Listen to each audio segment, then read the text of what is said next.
Hi friends, I just wanted to show you this fun little quick project that you could do using a printable that I got from Sweet Pea Curiosities. I just love the little girl on here. It's got a sign over her head that says Angry Angel, and she has a mad face on, and I'm putting it on a piece of just reclaimed wood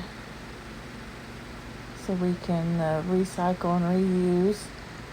And I just love vintage wood.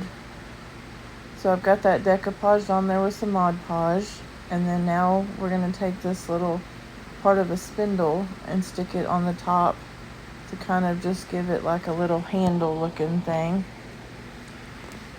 And then this is just a piece of rusty metal ribbon that comes from the Dollar Tree, but I bought it from someone who had rusted it all up. I'm just adding different textures and elements to give it some interest, like this little piece of a doily to put on top of that metal to soften it up a little bit. I just like adding layers and different pieces to it. Love layers and textures, my favorite things. So we get that all hot glued on there. And then we add some fun little paper roses up next.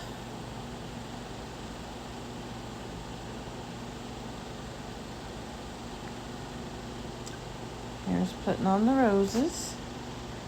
There's 2 that are a little darker brown, and then 3 that are just kind of like a off-white color.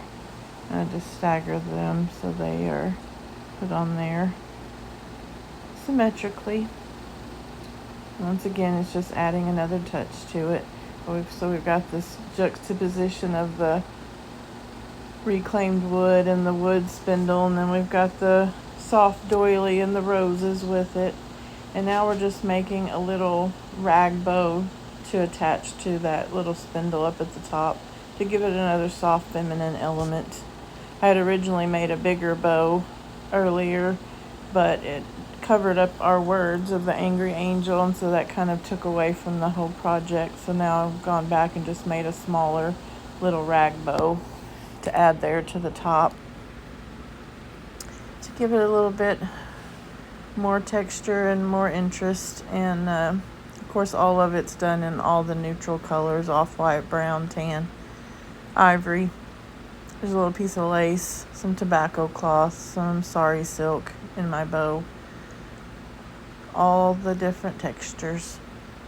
And then I just use my crochet thread to tie it all together.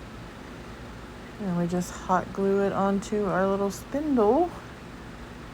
And first we trim it, and then we will hot glue it onto our spindle. And this is going to make just the cutest little shelf sitter. I just love the picture of that little girl and her little attitude. And then in the center of our bow, we add a little rusty bell. Always have to put a center on my bows, and today it's going to be a rusty bell. And getting everything adjusted and straight. And here is our final project of our angry little angel. Cute as can be, fun to look at, and a great little shelf sitter for very little effort.